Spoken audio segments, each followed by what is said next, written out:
Bom dia, estamos juntos nessa manhã de segunda-feira, hoje 25 de julho, dia do colono, dia do escritor e também o dia em que todos nós precisamos e dependemos dos motoristas, dos autocargas, motoristas que estão transportando e estão também trazendo e locomovendo o cidadão nos coletivos.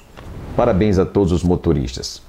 Hoje estaremos ouvindo a conclusão da mensagem pelo pastor Sérgio Queiroz na última sexta-feira. E eu espero que você continue com seu coração aberto e receptivo para ouvir a palavra de Deus nessa manhã. Mas antes você vai ficar com o conjunto Embaixadores de Sião, trazendo esta belíssima música para o seu enlevo espiritual.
igreja, a liberdade.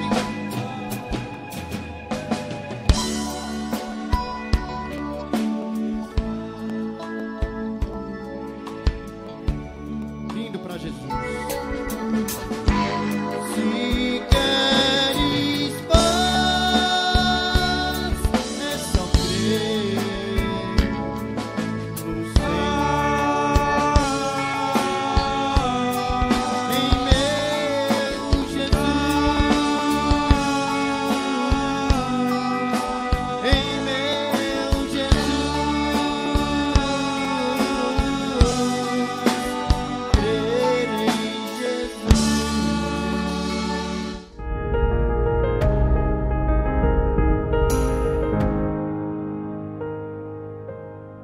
O como fazer tem a ver com lei.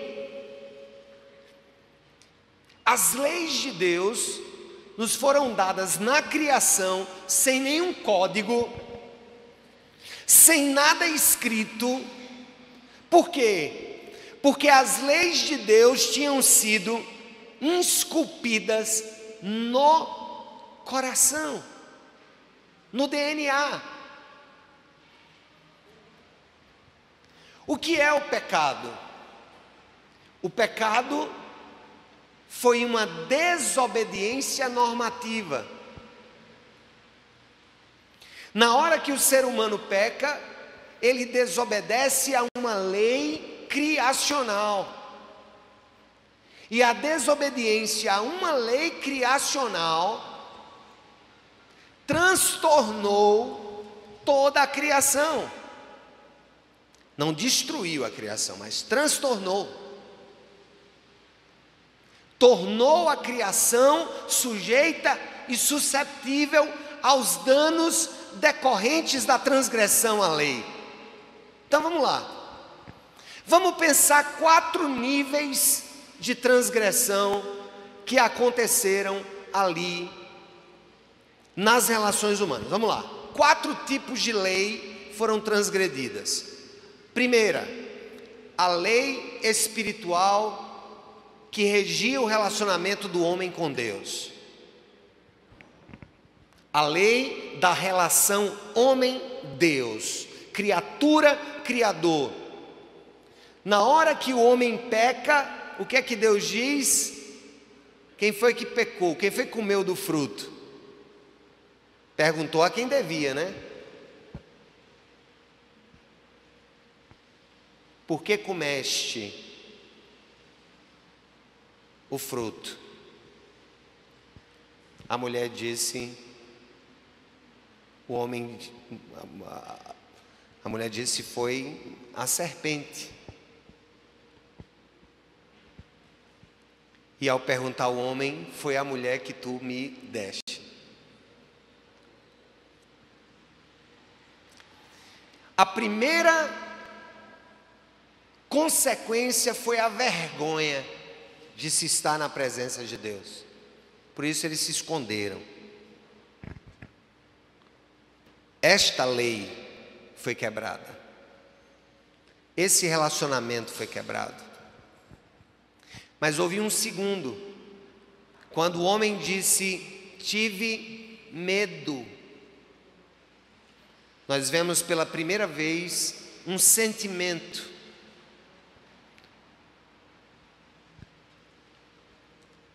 Em que o ser humano entra em conflito com a sua própria alma.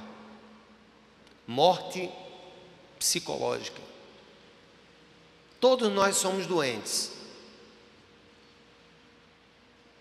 Uma má notícia, todos nós temos algum problema emocional, mental, de autoestima, de arrogância, de prepotência, ou de outra coisa, ou de autocomiseração, ou de vitimismo. Nós somos doentes. Talvez não tão doentes todos no nível de precisar de uma terapia ou de uma intervenção psiquiátrica, mas nós temos as nossas crises. Morte psicológica. Terceira, morte relacional ou morte social. A quebra do relacionamento perfeito entre o homem e a mulher. E finalmente, a morte ambiental. Qual foi a primeira atitude? Qual foi a primeira consequência do pecado? Foi a morte de um animal para que o seu couro servisse de roupa. Então olha só, João está vendo um mundo perfeito e ele diz que não haverá choro, nem dor, nem pranto, porque as primeiras coisas se passaram. Nós não estamos nesse tempo, nós estamos no meio desse tempo. Agora olha só, raciocinem comigo. Entre a criação original perfeita e a recriação prevista em toda a sequência que nos leva para o final dos tempos, nós estamos em um mundo caído. E Deus escolheu alguns instrumentos, presta atenção, para controlar e para dar limites ao mal e à maldade humana.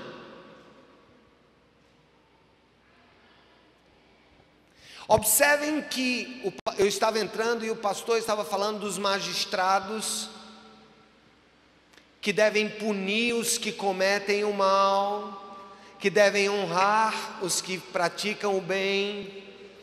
Nós temos em Romanos 13, quando se fala da honra às autoridades, e quem obedece a essa autoridade, às leis, quem desobedece às leis está sujeito à espada. Então vamos lá. Qual é a política que nós vivemos hoje? Será que é uma política em busca da redenção do mundo? Não. Toda ação política humana, como eu disse, a ilusão de transformar o mundo em um lugar perfeito. Nós não vamos conseguir, porque esse não é o papel da política cristã. A política idólatra tem esse papel. Quer seja de esquerda, quer seja de direita, quer seja de centro, o objetivo é transformar o mundo em um lugar perfeito. Estão lembrados daquela música de John Lennon, que ele gravou, os Beatles, depois da Segunda Guerra Mundial, ali anos 60, né? Imagine all the people living life in peace. Em português, imaginem todas as pessoas vivendo a vida em paz. Ah, que ilusão! Não há paz sem Cristo. O que há para nós não é o trabalho de transformar a terra no céu. Por isso que eu sou contra esse discurso. Vamos encher o congresso de crentes, de católicos praticantes, que agora a gente vai mudar o Brasil. Não. Quem vai transformar o Brasil nesse lugar perfeito que nós almejamos, não seremos nós. Então, para que a gente está aqui? Acaba a palestra.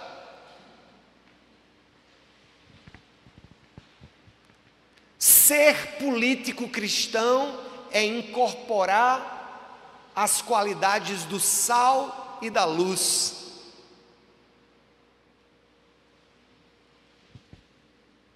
A luz que guia, que direciona,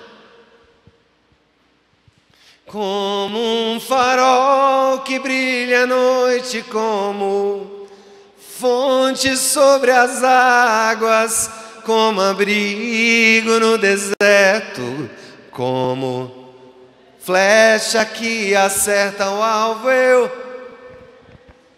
Essa música fala exatamente como um farol que brilha, que direciona, que dá sentido, como Calvino dizia, a igreja deve ser a consciência da sociedade. Mas Jesus também disse que a gente precisava ser sal, e ser sal, além do sabor que o sal dá à comida,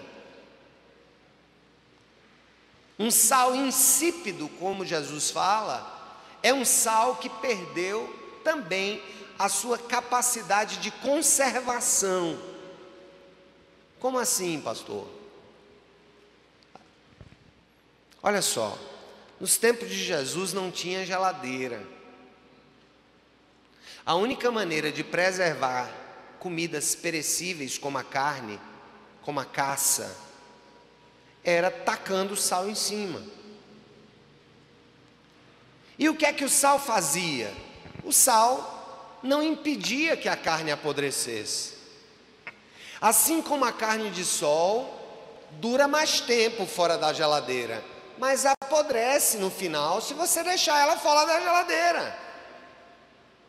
O sal servia muitas vezes, sabe para quê? Para encimatando uma res, encimatando um cordeiro, pudesse se pegar partes daquela carne, salgar, caminhar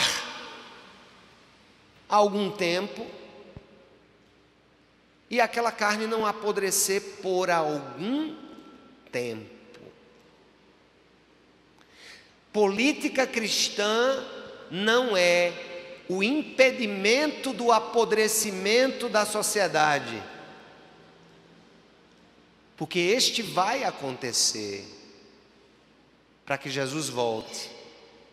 Política cristã é agir para retardar este apodrecimento até que todos ouçam.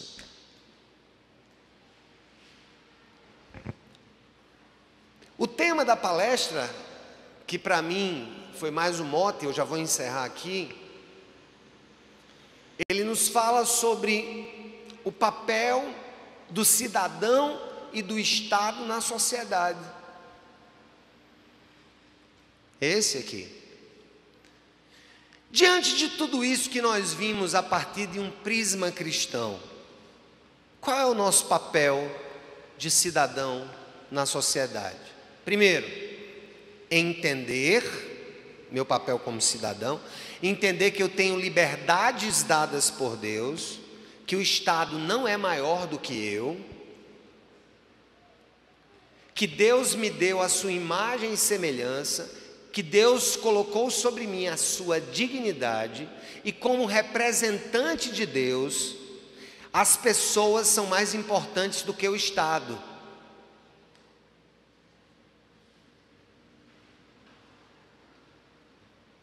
E que o Estado não é uma criação do diabo, é uma criação de Deus para conter também o mal. O que é que a segurança pública faz? É um tema político. Ela contém a tendência humana à marginalidade. O que é que o magistrado, a justiça faz na esfera penal? Ela pune aqueles que transgrediram leis sociais necessárias para a manutenção da harmonia e para a preservação dos direitos e garantias fundamentais dos outros.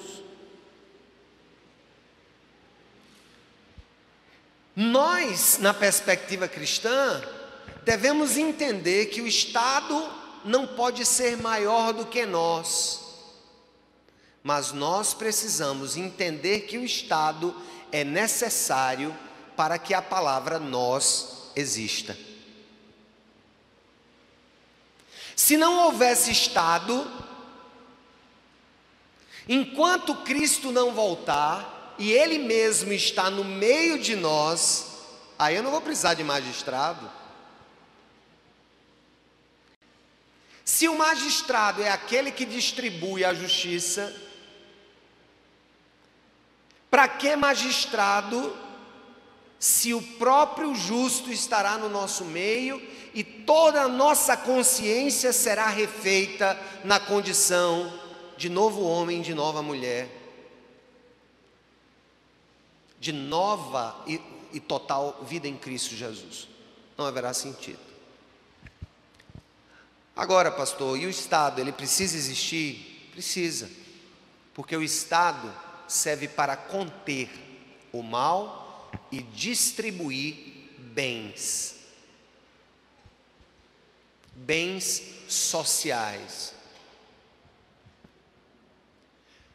O Estado existe não só para conter a nossa sanha maligna, como também para fazer coisas que nós, sozinhos, talvez tivéssemos a dificuldade de fazer, exatamente pelo nosso egoísmo. Nós temos aqui ruas, isso é um pensamento estatal. Nós temos energia, isso é um pensamento estatal. Nós temos estruturas e políticas públicas para atender as pessoas, especialmente os mais vulneráveis. O Estado não é um mal.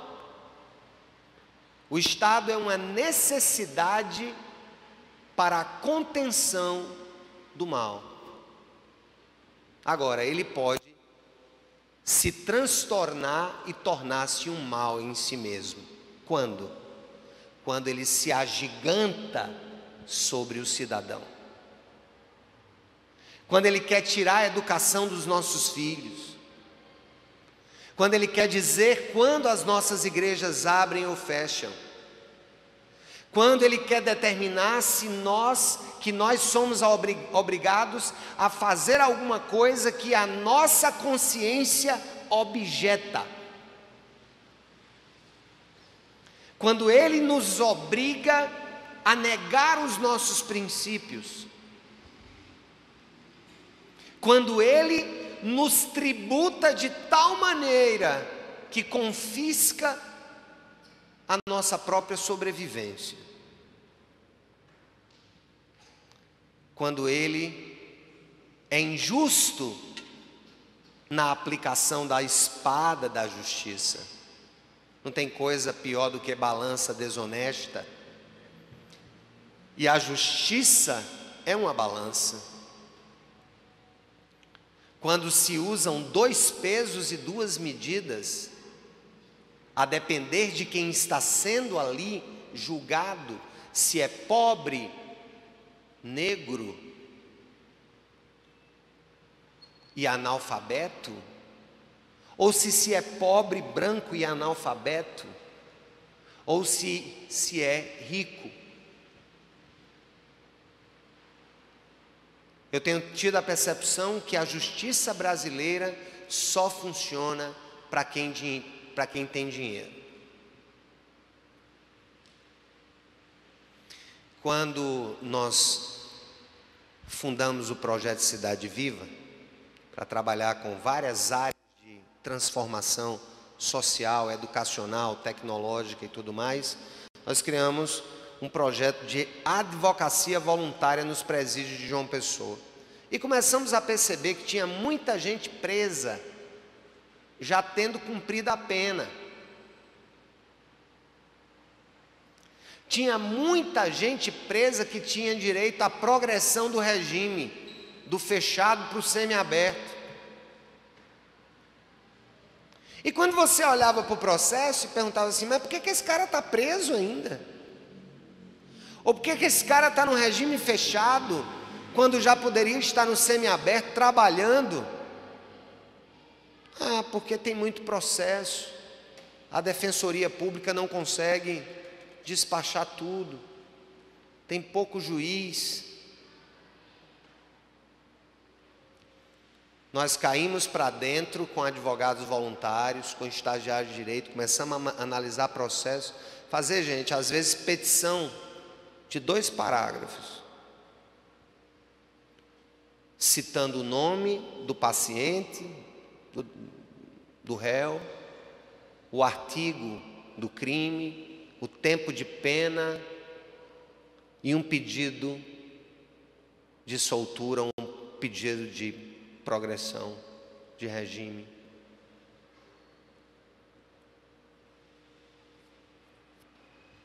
Aí eu olhei para a minha igreja, que tem muitos juristas, talvez até por identificação com a minha carreira, muitos advogados jovens, e um dia eu disse: isto é incrível, para não dizer imoral, para não dizer injusto.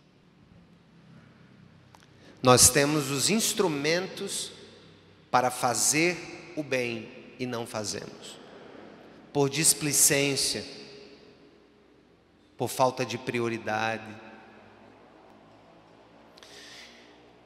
Toda vez que a gente sonha com o bem da polis, a gente está fazendo política, quer seja partidária, quer seja uma política eclesiástica, social, quer seja a construção de uma política pública,